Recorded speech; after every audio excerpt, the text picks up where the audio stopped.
all walk by this room all the time, and there's very often different exhibits in here. I've been really lucky the past couple of years there's been exhibits that I've been able to incorporate into the 8th grade class, different themes, different things going on.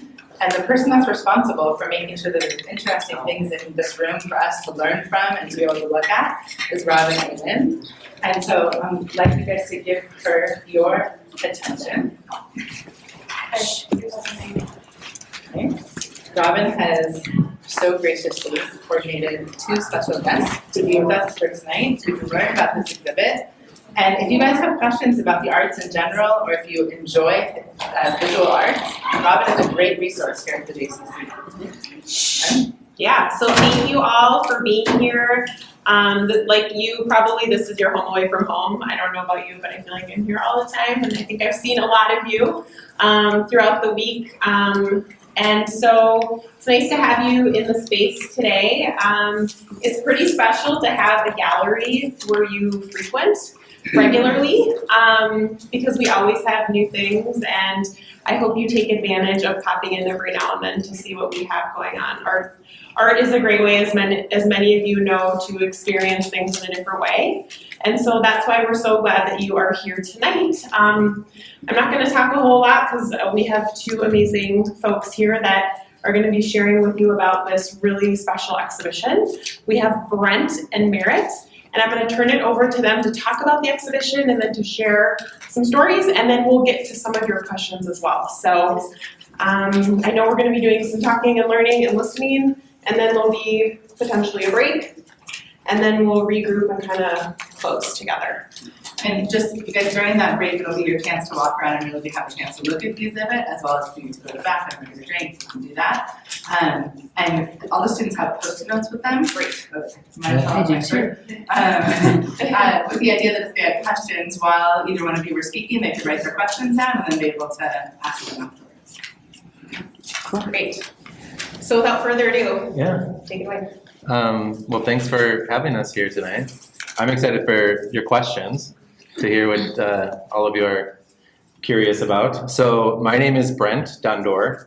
I'm the creator, photographer, and I produce the project, so I interview the people that you see up here. I am cisgendered, which means that I personally identify as the gender that I was assigned at birth. And I also identify as gay, bisexual, queer, a husband, an artist and activist, and I use he, him, his pronouns. Tonight I'll give you the most abbreviated version of the project that I can, because I have a feeling that you have questions for me. And then I'll introduce you to Merritt, and they can speak on their behalf. So They Them Project started from me wanting to document my journey to better understand gender and gender nonconforming people like Merritt. And because the first time that someone asked me if I had heard about they, them, their pronouns, I mentioned that I had never heard anything like that before. And ignorantly, I stated that those type of people were probably just looking for attention. I believed then that you can't just make up new pronouns and expect the whole world to change. My husband heard me say this to another person, and he stopped me and said, he was really upset, and he said, "What are you saying?" And he said, "It doesn't really make sense for me to judge people that I've never met."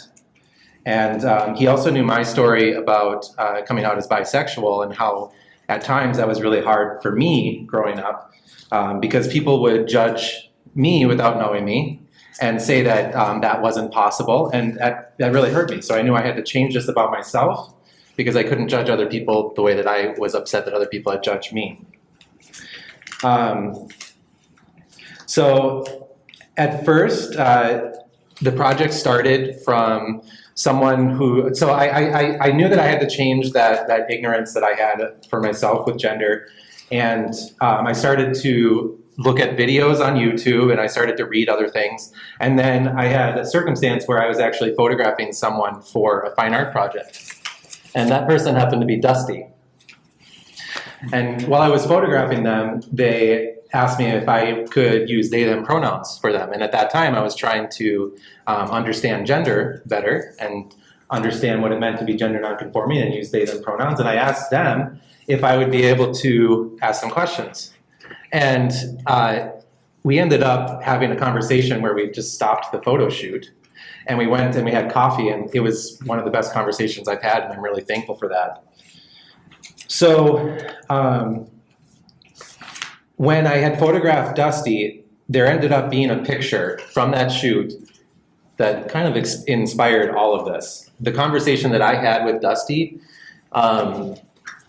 there was a photo in that, which is different than the pictures you see up here, that just, it felt like it encompassed everything that we actually had talked about in that conversation.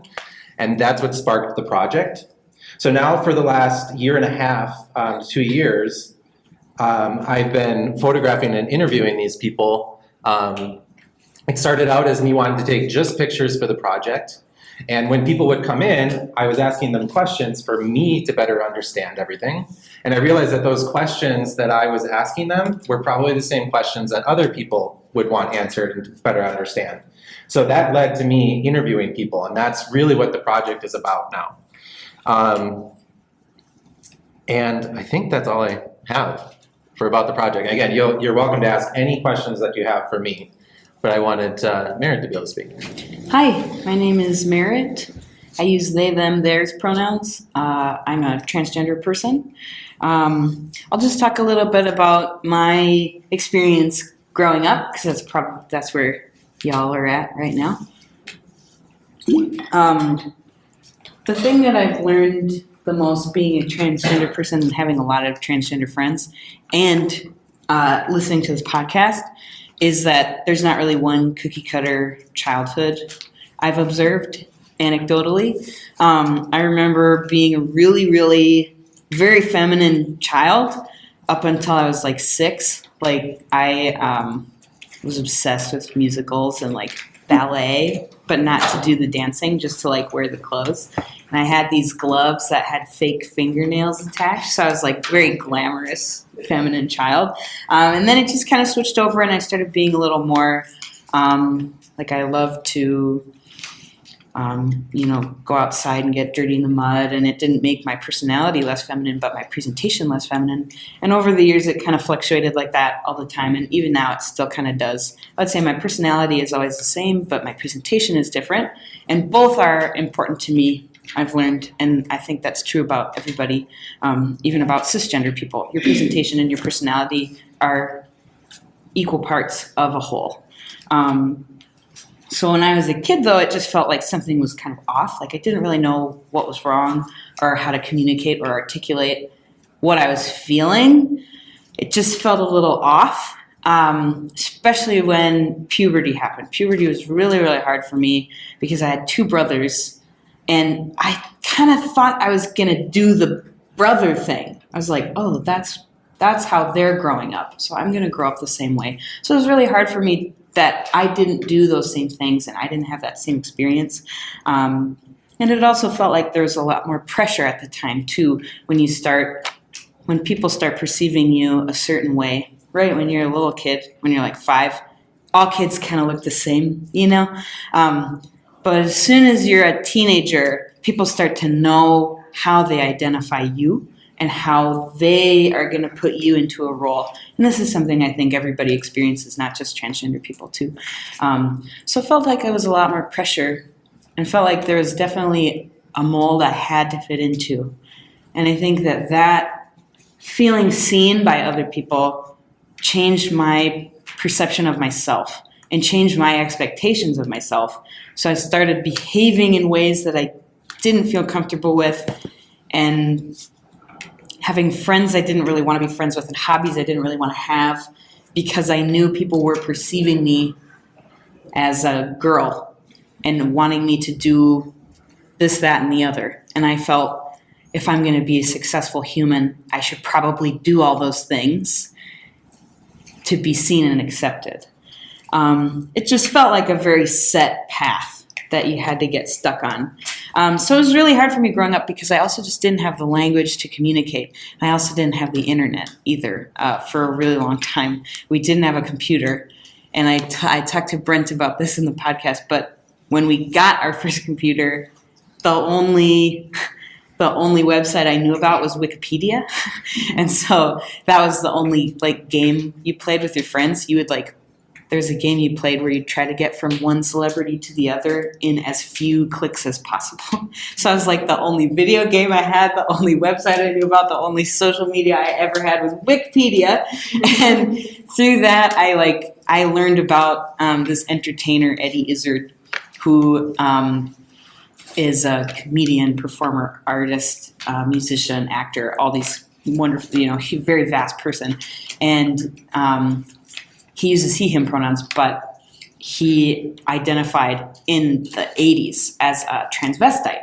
And that was the language, that was the first language that I ever learned about to describe someone whose body doesn't reflect how they feel or how they present themselves to the world. So even then, at age like 14, I didn't really have the vocabulary to talk about what I was feeling, so it didn't feel like it applied to me. Fast forward then to I was 21, and I'm 25 now. I was 21 when I met someone who was really dear to me, who said, I think I want to start using they, them pronouns. And it just went like, it just went in one ear and out the other because I didn't have the context to hold on to that information. So I said, okay, cool. I didn't ask any questions because I didn't think I needed to ask questions about it. I didn't retain any of the information, and I didn't observe the intensity of the request. So I just kind of ignored it, and I kept using the wrong pronouns with them. And our friendship fell apart, and I think that was a really big part of it. It was then maybe a year later that I heard somebody else say that to me, and then I was like, okay, what is this that we're talking about? What even are pronouns? I haven't heard that since like first grade. So then I started doing research. Then I started thinking about it, and then it started to make sense for me. And as soon as all the pieces kind of came together, that's what had been going on, and that's why I was so miserable all as a child, all throughout high school, even through to college. Then I requested that people start using they, them pronouns. I requested that people call me Merritt instead of my birth name. And recently, I began medically transitioning. I take testosterone injections once a week. And actually, my mental health has improved a ton since starting to do that and being public with my pronouns, being public with my name. I've learned since I've done a lot more research because it was kind of like day one, I felt better. Day one of transitioning medically, that I felt better about myself. And of course, no physical changes had happened on day one. And so I was wondering why that was true. Why do I feel so much better? Why is my mental health kind of leveled out? And I learned that in 2016, there was a study about transgender people and cisgender people and their brain structure. Just literally, what is the shape of a brain? How do electrical impulses change the image of the brain in a brain scan? And what they learned was almost all across the board that a cisgender woman's brain looks almost identical to a transgender woman's brain. And a cisgender man's brain looks almost identical to a transgender man's brain. And so, not to say that biological determinism is exactly always the answer, but there's a lot more evidence now that gender identity is something that is both a part of your personality, your heart, your soul, but it's also a part of your body. And further, everybody, everyone who has a body has both estrogen and testosterone in their body, in the same way that not everybody creates the correct levels of dopamine, for example. Now they're starting to say, well, hey, maybe there are certain bodies, there are certain brains who need more estrogen, more testosterone, and it's just your body just isn't producing it for one reason or another. So you'll talk to a lot of, well, maybe you will, maybe you won't. I talk to a lot of transgender people who have communicated the same thing to me, that when they started medically transitioning, it was immediately, I feel better, I feel relieved, I feel like I've leveled out a little bit. Something feels different, something feels good, even far before there are any physical changes. And I think it is a medical necessity. You know what I mean? I think transitioning sometimes seems to people to be sort of cosmetic or like frivolous. Or I hear a lot, like you were saying, like they just want attention. But for me and for many of my friends, it is absolutely necessary to my health and well-being. That's all I have to say for now. Do you have questions? Have you all listened to any of the interviews? No. Okay. First introduction to the project. So what do you know about the project, other than what we just talked about? What made us come here tonight? So part of what we do as a class at the beginning of the year. So let me back up first. Yeah. Us as a class, we have two major topics for the year. We've talked about the Holocaust the first half of the year and Israel Studies second half of the year. But because we're now in 8th grade, and most of us have gone through either a Jewish day school or a Jewish supplemental school education, there are topics that we want to learn more about from the Jewish perspective, as a group of Jewish 8th graders learning together. So the first couple weeks of class, we threw all these different topics up on the board. What do we want to learn about together at the age that we are now, that we can learn more than we did when we were in 5th grade, 6th grade, 7th grade? And issues surrounding the LGBTQ plus community. Slow down, because I want to make sure I include all the letters. We're just talking about this upstairs. There was many people in the class that wanted to process that more and understand it more. We've been talking about safe spaces. Tonight specifically, we had a great discussion before we came down about what it means to make safe spaces for others. And so that's why we're here. When I saw the exhibit was coming up, I reached out to Robin when I saw the poster outside, and I said, my class wants to learn more about this. Can we come in? So thank you for helping us with that process. I think it's amazing. That's Y'all radical. want to hear all this, and I mean, you're listening. So thank you for having Radical. Yeah. Love it. I could tell you stories about each of these people if we went just down the line. But one person that talks about safe spaces is Sam, and they're one of the people that I interviewed most recently. So even in their question, they talk about safe spaces specifically. So sorry, go ahead. I was just going to ask, were there any themes? There's a lot of folks that you interviewed, and there's more folks on display. This exhibit also is at the St. Paul JCC for any of you that visit that. So that space, there's more people that have been a part of this project than just here. I wondered if you found any commonalities or themes that popped up many times. Although everybody's journey is different, and wondered if you could share with us some of your interesting findings. The biggest thing that I always want people to take away from this project, if there's only one thing I need people to know, it's the very first question that I ask in every interview to every one of these people. I think it's been around 30 or 33 people now. The first question I ask is, would you ever be upset if someone asked you your pronouns? Is there ever a time you would be upset if someone asked you your pronouns? And every single person in the project and every person that I've met has always said, I wouldn't be upset. That would mean the world to me. So I always say, especially here in Minnesota, it's everyone wants to be nice, and you don't want to ask a question that might actually upset somebody, and that's like a human characteristic of not wanting to upset someone. But in terms of wanting to respect someone's pronouns, that's the question that you should ask. And every time through the project, everyone said that would mean the world to them.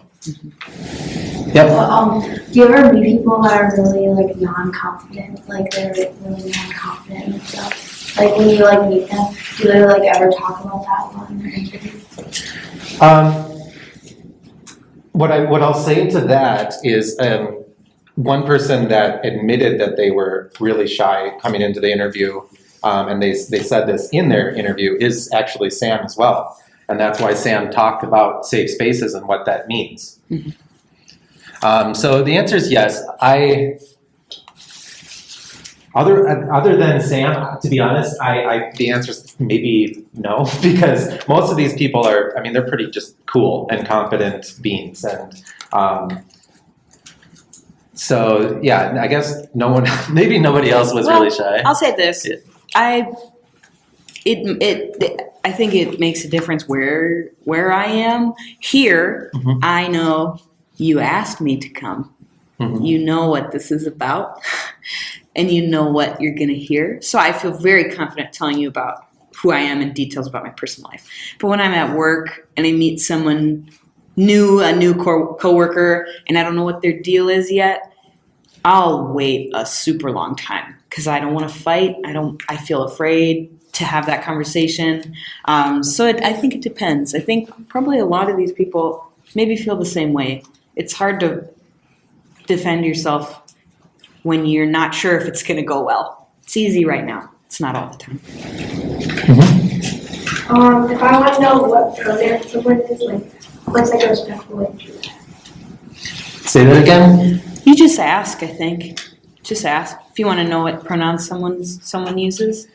I think an easy way to do it. I think it's mostly all the time respectful. I know it can feel weird. It can feel pointed when you're like, "What pronouns do you use?" You know, they're like, "Oh no, do I maybe seem like I don't use regular normal pronouns?" But it can feel weird, but it isn't. And an easy way to do it when you're introducing yourself, I think, is to say like, "My name is Merritt. I use they them pronouns. What's your name?" And if they don't want to offer them, they don't have to, but they will if they want to and need to. Yeah, that's actually the second thing that I would want people to take away from the interviews is that the way that you can invite people to give their pronouns is to give your own pronouns. And that's usually the easiest way to allow someone to do that. And, well, to invite them. It's something that takes a little practice, but once you start doing it, it's not that hard. And again, it means the world to people. Mm-hmm. Do you correct people when they use their own pronoun? I don't. I should, because it feels bad when they do it wrong, and I know that they know, especially if we've had a conversation about it. It's really difficult to correct people because it becomes emotional very quickly. I don't feel emotional when I have to correct people, but I know other people feel really badly about it, and it becomes this sort of weird battle back and forth between I'm sorry, and me going, no, it's okay, and they say I'm sorry, I say it's okay, they say I'm sorry, I say it's okay, and it just goes on forever, and quite frankly, I find it to be incredibly awkward and horrible. So a lot of the time when people get it wrong, if they're not my very close friend, I don't do it.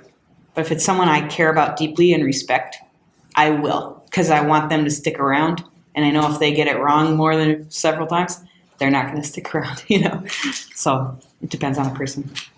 Have you ever had like a bad experience correcting someone? Like, have they ever been? Yeah, I have. Yeah, it was a coworker. A coworker referred to me as she to one of our other coworkers, and that was tough because it was to a new coworker, and I didn't want her to hear the wrong one and just get it in her brain. So I said, actually, hey, I use they them pronouns to the both of them. And he got really flustered and fought me about it. He said, no, I didn't say that. I didn't say that. I said they. I didn't say that. And I was like, well, I think I heard you say that. And then later that evening, he sent me a very long text telling me how I should be educating people about it and how it's my fault that he got it wrong. Mm-hmm. So sometimes it does go wrong, but that's really only the only time that it's happened, and not someone I really cared for or respected very much, so it didn't feel too bad. It didn't feel like a loss. Have you ever been afraid or anxious to approach anyone you've interviewed? No. I'm a photographer full time, and I've learned to just ask people, and I always approach it in a respectful way. So I don't say, I don't go into it thinking, obviously you want to be interviewed. And I invite people to do it. What's like the range of ages? Like how young, how old? So Emma over there was, I believe, 11 years old. And there's another person, I think at the St. Paul Gallery. They're on this one here, on that little. Yep. I believe they're in their 60s and maybe going into 70s. And they talk about their age in the interview as well. And there's another person who I believe is, oh, how old are you all? 13. 13, 14? Yeah, so there's another person who's actually going to be speaking on the 20th at St. Paul, JCC, and they, I believe, are your age. So, I have, not really recently, but I think it was 6 months ago, I came out as bi. And I was wondering if maybe the two of you have advice for growing up in this community, I guess you could say. Oh, yeah. Sure. We were just talking about this on the way in. Middle school and high school was absolutely miserable for me. I don't think I have any advice for you growing up at that age because I didn't come out until I was 22. I didn't feel safe to come out till I was much older. So I don't have advice, but I have congratulations for you. That's incredible. I'm so pleased that you're able to come out at this age and feel comfortable talking about it. I think maybe my advice that I can give you based on how I feel now is lean into it. The LGBTQ plus community can be a really beautiful and varied place full of really wonderful people. And there's nothing like talking to someone who has had a similar experience to you. Just nothing like it. So I hope you lean into it. Brent, do you? You can talk to people that might be bisexual, but also just like we were talking about with the internet, you can easily pull up videos to understand how other people went about that process. Mm-hmm. Like I said, I identify as bisexual, and I can understand that there's times where it's hard, where people don't understand that. But always just to have confidence in what you actually feel on the inside, and try to hold on to that. That's what I would say right now. Yeah. Sounds like you do. Yeah. Good for you. Was it hard, like, coming out as, like, transgender and, like, bi? I came out first as gay to my friends and family. That was a lot easier for me than coming out as transgender then in the following years. Still having a little trouble with my family about it, and a little bit of adjustment period at work as well. But I wouldn't say it was hard. I'm doing okay. For me, coming out, it was actually not hard, but it was hard for me because people would, even in my family, would make assumptions that, okay, how could I be gay if I was actually dating a woman? Right. And now that I'm married to a man, how can I actually be attracted to women? Right. So it is hard to still come out and to know that people are going to doubt it, or that they're questioning what that means. You know. I think, and you and I talked about this a little when we were doing my interview, being bi and using they, them pronouns feels similar because for Brent, right, it's constant coming out. It's constant like, oh, I'm married to a man. I'm bi, when people assume you're gay. Or for me now, I'm looking and sounding more like a man, a trans man, and people kind of assume. So it's constantly coming out every day, to new people every day.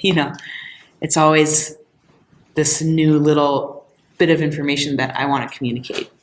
I don't know if you feel that way too. For me, it's not something that I constantly come out about. Sure. But it is something that is genuinely I feel on the inside, and I wish that people could understand that. Yeah. Mm-hmm. What's your advice for, like, when people treat you differently because of how you identify? Yeah, can you just repeat your question a little louder? What's your advice for handling people treating you differently because of how you identify? I say just roll with it, There's nothing, it's not a you problem if they treat you differently, I don't think. If they're being weird about it, it's not a you problem. That's a them problem. So if you just keep doing you maybe avoid contact with that person if it's getting to be distressing. That's all I have to say, but you don't have to fight or work too hard about it. Brent, what did you say? I think that Yeah. you can answer that. So for those of us who aren't part of the community, how can we support those who are? Asking people their pronouns is a great start. Defending your friends' pronouns is even better. It's way harder for me to correct people than it is for you to correct people. They don't have as much emotion attached when you just say, hey, my friend uses he, him pronouns or she, her pronouns. Way easier. I would say that's the answer. And just being kind, I think, and looking people in the eye. I have a lot of transgender friends who say, nobody will look me in the eyes, and it's deeply frustrating, and I experience that too. So just looking people in the eye and just being a regular friend, yeah. So you use the they, them pronoun. What gender do you identify as?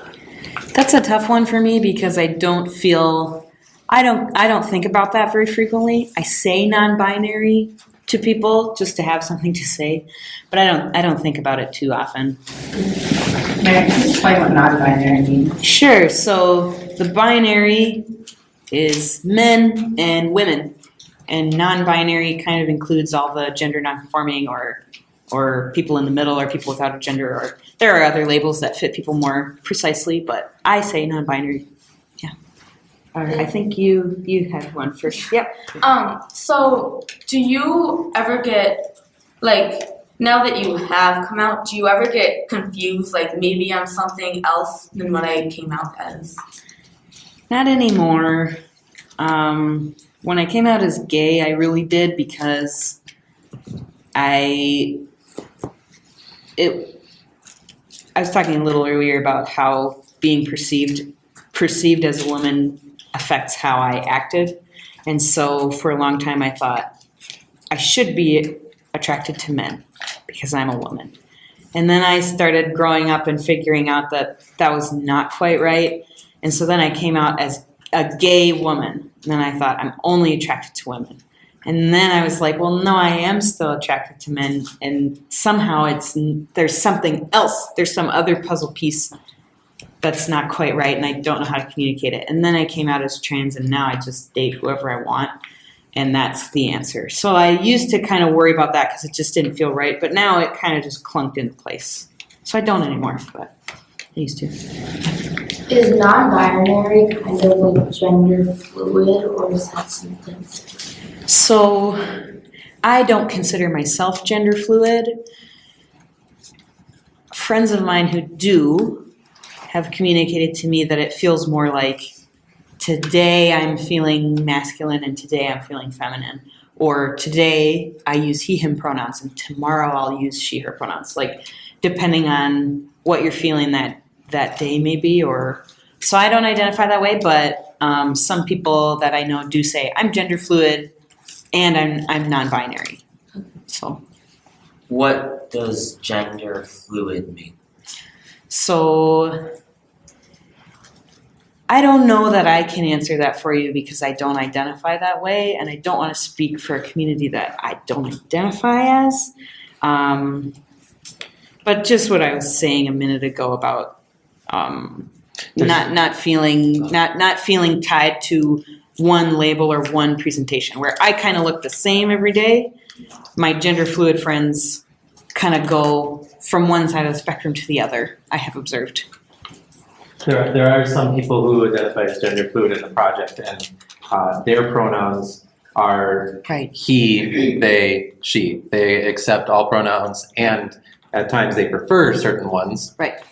Where I only prefer they, them. I don't identify as gender fluid in that way. Yeah. Does that make sense? When you came out as gay, who was the first person you came out to? I have no memory of it. I think at the time my coming out was a little bit more compulsive because I just wanted to feel better and I wanted to have my friends know. So I was just kind of like we'd go out for a pizza and I'd just be like, oh, and I'm gay. Let's get a cheese pizza, you know, like, so I don't have a memory of it because it wasn't a big deal. It just was like, I got to get this going quick because I'm sick of feeling this way. Yeah. The first person that I actually came out to was my girlfriend, so. Cool. Yeah. So we're talking so much about the exhibit and all the different people that are incorporated into it. I want to give you guys a chance to look around and then for us to come back together because I think you'll have more questions after you get a chance to read people's statements under their pictures and to really look into everyone's eyes and see who's part of the project. Before we get up and do that as a class, anything you want us to pay attention to? Let me think just a second about that.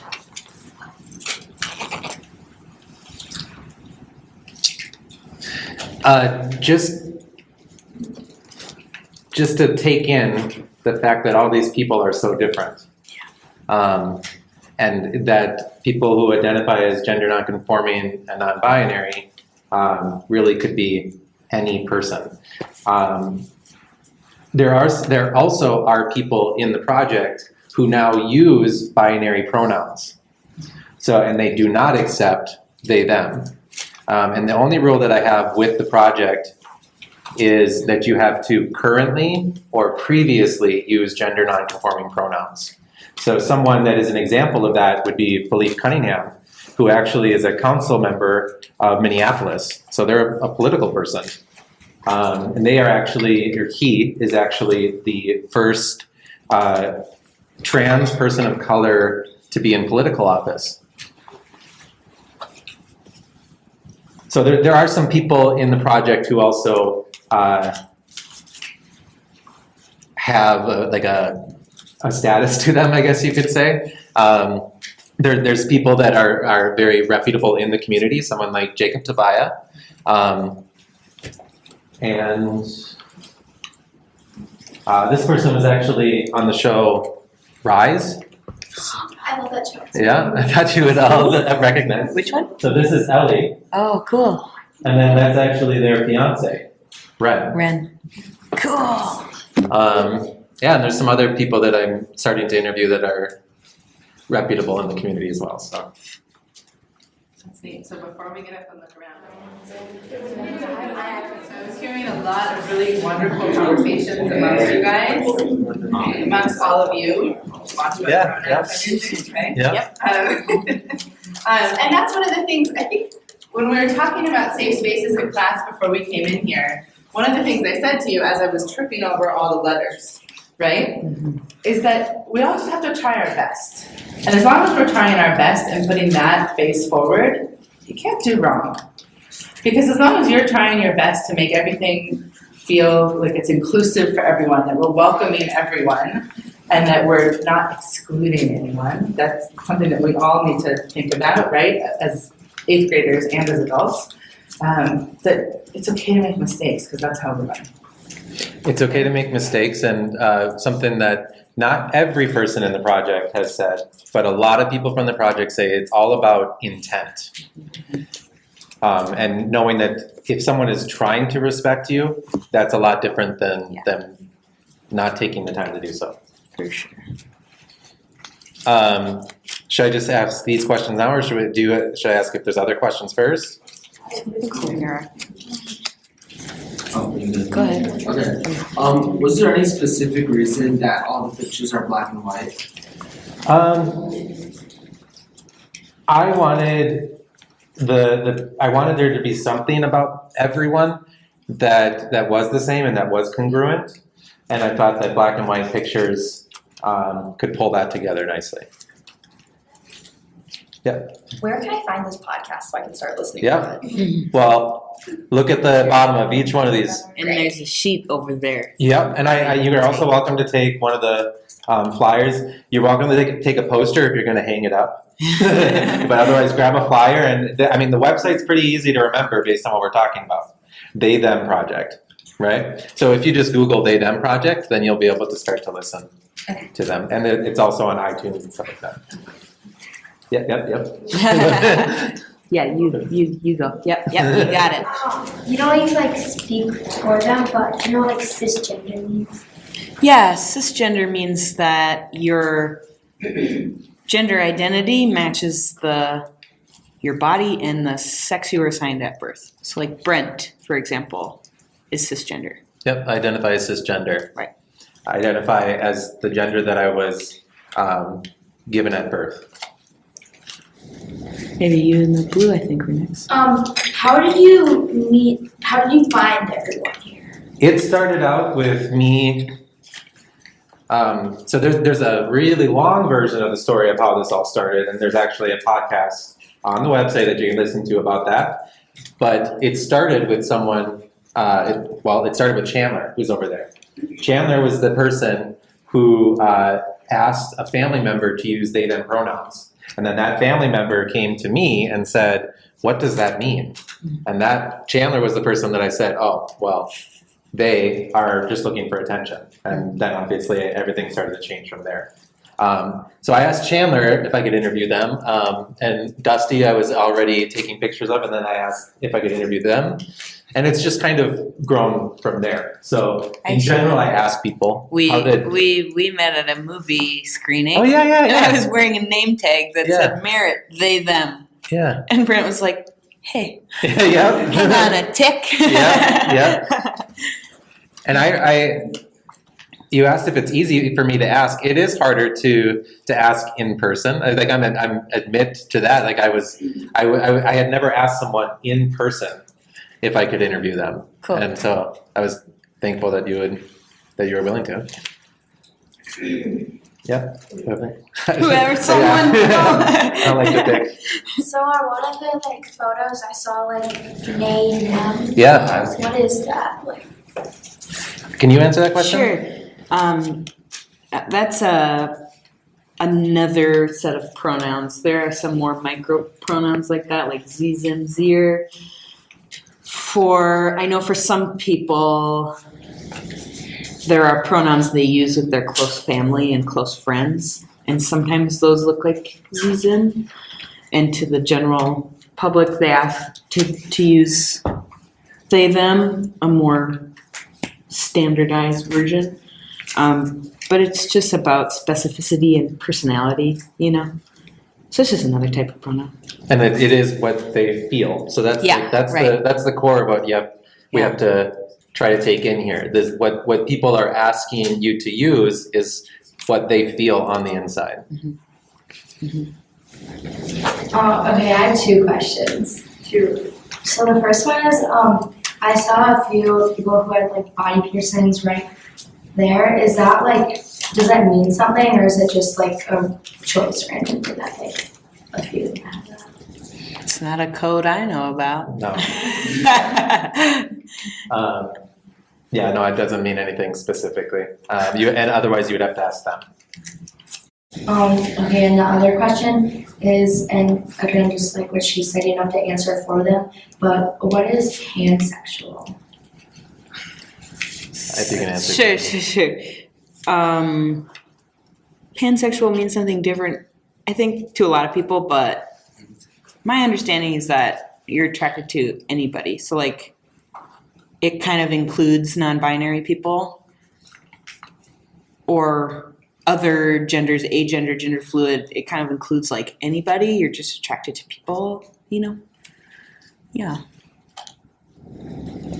What was it like to interview Ellie? Because I watched Rise multiple times. Yeah. So what was that like to get to talk to them about their experience? It was cool. So I think I started to say this before, but so I do photography full time, and I am privileged enough to travel for some of the shoots that I do. And I was in New York City, and I worked that into all of my. When I travel, I try to do the project.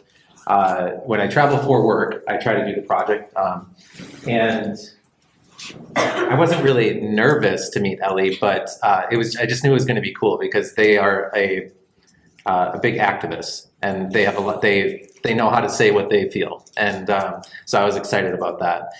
And that I will read one of the questions that I was given based on that. I have to find it now. Is transgender misrepresented on TV? And it honestly is a hard question for me to answer. Yeah.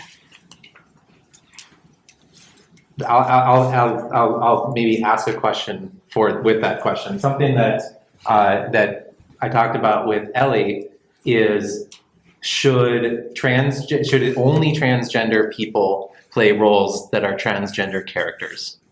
Do you have an answer to that? I think the answer is yes. Mhm. I think the answer is yes, because there's no way to know or guess how that feels. There are movies out there that do have cisgender people playing transgender people, and it always rings a little false to me. So I think for opportunities, transgender roles should only go to transgender actors because transgender actors don't get any work as it is. So for that reason alone, only transgender actors should get those roles so that they can have work. That's how I feel. I'll answer it as briefly as possible, but what I've learned, a huge thing that I have gained from this project is an understanding of what privilege represents. And I could talk about privilege, and I've been in tears talking about what I've learned from this project with that. But what I feel for an answer to that is that people who have privilege, who have the power of hiring actors, that they should be looking for people who don't have as much privilege, and they should be looking to people who can play those roles. Because yes, those types of roles are limited, and trans people, they can relate to themselves. They don't have to act I know it. about it. Yeah. Yes. Yeah. How long is each interview? They really vary, and sometimes they're really long. And if you go to the website, you're also going to see videos. And originally when I started the project, I was trying to make them YouTube videos, and usually people aren't going to watch something that's longer than 10 minutes. And I would say that maybe for people that are your age or younger than myself, that they're less likely to watch something longer than 1 minute or even 30 seconds or something like that, even you're going through Instagram. And I really wanted the interviews that I was having and the things that I was learning through those questions and answers, I wanted people to hear all of that. So that started the podcasts. And the podcasts, they vary from, I think, one might be 7 minutes. And there's, because I was interviewing Ellie and Ren, theirs is, It's long. I think it's an hour and 20 minutes or something like that. Mm-hmm. But I expect that people would listen to these while they're doing something else, really. But I always say the interviews are worth listening to. People's stories are amazing. Mm-hmm. Yeah, I'm just We gonna keep gotta going commit. this way, I guess. So Yeah. everybody, you. Yeah, Okay. go ahead. So I have a lot of friends who are lesbian or gay or trans, and a lot of them talk about being queer, and I'm not exactly sure what that means. Like, is that just overarching of everyone, or what is that? I would say don't refer to someone as queer unless you know they refer to themselves that way, because it is specific for everybody. For me, I identify as queer because I don't really want to do the laundry list with people, so queer just feels easier for me. And I think it's fair to say that, like you had said before, queer is it's like an umbrella term. Sure. It doesn't always mean that everyone identifies as that. Right. But usually, if you say queer, it could encompass everyone that's up on this wall, Right. And other people from other communities. Again, you can't always make an assumption Right. that And anyone from those labels could. But. Right. I had a friend who grew up during the AIDS crisis, and he grew up during a time where that was used in a really negative way, and it was often accompanied by physical violence. So he always just said it's a hard no. You cannot refer to me as queer, and I don't really even want to hear it. So I don't say queer when I'm talking. I don't say the queer. I try not to say the queer community. Sometimes it slips out, but if you know someone identifies as queer, like you could tell someone that I am queer because I've just told you that. So just gotta be careful with it. You just gotta listen to what people tell you about their personal identifiers because it's important for everybody. So I have a question for you. When did you start this project? About 2 years ago. And so during that time, what's the largest thing that you've learned?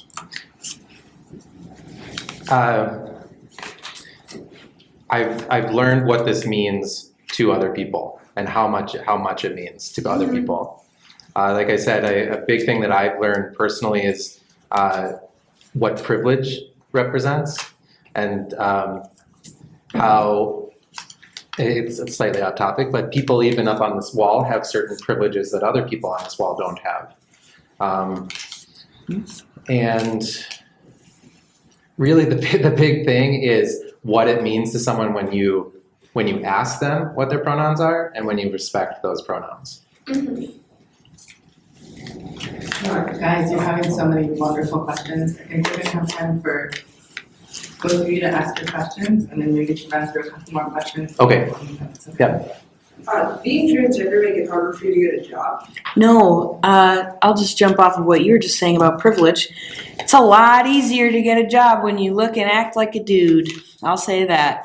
When I was presenting as a woman and very feminine, it was a lot harder. People didn't take me seriously. So I have a lot easier time now in public with certain communities, the arts community, the job community, where my trans feminine friends have a really hard time because now they look and act like they are women. So it's a lot easier, and that's one of the privileges that I have been enjoying, is male privilege, masculine privilege. It's a big thing. Something to think about, yeah. Is there another one? So when you do your interviews and you hear or see something that you haven't heard before, do you tend to ask them what it is or look it up afterwards? I ask them. And again, that's because I'm in a place where people are coming to me to be asked those questions. So it also is important to say that like the questions that you might hear me ask people in the interviews are not always, they're usually not questions that you should come up to someone when you're just meeting them and ask them. I'm trying to think of one. Probably in every interview, there's a time where I say, "What? What is that?" Mm-hmm. Okay.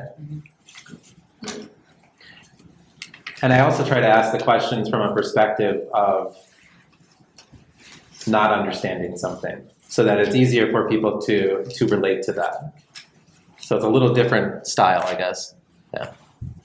Is there any other? No? I think we'll stop the floor questions. Yep.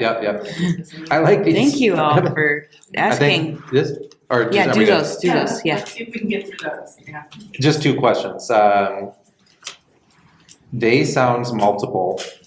How does it refer to one person? You'll adjust over time, and I think you do it all the time anyway. Oh, someone left their scarf on this bench. I wonder if they'll come back to get it. You do it every day. You don't even notice. Does that make sense, everybody? It'll feel right. And the only other thing I would say to that is it really starts with wanting to respect somebody. So starting from that place to that's why I decided to change, and that's why I take it so seriously. I want to respect people. Mm-hmm. Okay, and the last one is: has there ever been a circumstance where a bathroom has been an issue? Yeah, I work at the Children's Museum, and children have no boundaries. So when you go into a multi-stall bathroom and they yell really loudly, "Are you a boy or a girl?" The parent in the stall is like, "Ah!" So I don't use multi-stall bathrooms in certain places because they can be a little tense. So I tend to use single-use bathrooms whenever possible. But if I'm in a pinch, I'll use either one because it's just a bathroom. Okay, That was it for the other poster. Thank you. Thank you. And I think if we can circle back on that question, we're talking about safe spaces that started our evening. So here at the JCC, there's bathrooms that are gender specific as well as non-gender specific bathrooms, right? They're set up so that everybody can find a space that feels comfortable. And that's things we're doing more and more to try to, continue creating safe spaces. So you need to think about as you pass by the bathrooms later, you can look and see what the verbiage is on the signs and the descriptions and see how they're different throughout the building. Thank you guys both, and Thank I you. keep saying guys, and I apologize. Thank both of you. Thank you. Robin, thank you also for arranging all of this for us. Can we give everyone a big round of applause? So, Robin, do you want to say anything before we? I just wanted to thank you all for your incredible questions and really great listening. I know sometimes conversations can be tricky or uncomfortable or challenging. And so I really appreciate that I could be here too to hear what you're thinking about and to share some personal stories. It takes a lot of courage to do that. And I just maybe wanted to end on a quote that I read recently that really has resonated with me, and it talks about the idea of privilege, and it says, the privilege of a lifetime is to be able to be who you really are. And that isn't a privilege that everybody gets, or a privilege that people have to really work towards. And so whenever you can be an ally for folks in any part of your life, it's always encouraged to do that. And I loved what Kara stated about always just having the best intentions and learning from your mistakes, but knowing that your heart's in the right place. And that's how we grow as humans. That's how we evolve. So, thank you all. Thank you. Yeah. So, thank Thank you. I have a question for you that I didn't want to say from the beginning because it's not really related to the project.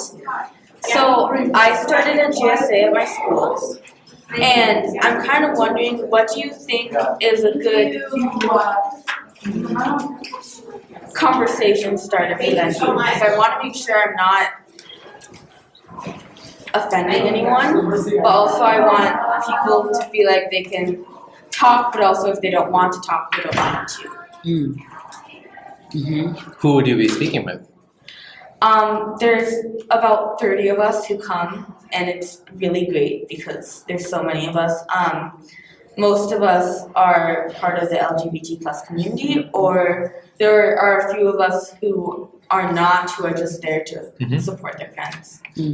I think a good way to start is to ask people if everyone would be willing, I would assume everyone would be willing to share their pronouns, and then to talk about what that means. To share their pronouns, but also maybe what how they identify in that specific space. I think to first identify yourself, and then to have that conversation about, okay, so now what does all that mean?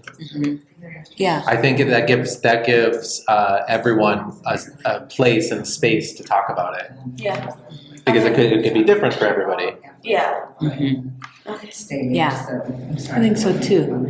I think even just like icebreakers that aren't related to LGBTQ content are a fun way to get going, and then inevitably when you're with a bunch of LGBTQ people, you'll talk about it. You know, you can get there. So just stay loose, be friends probably.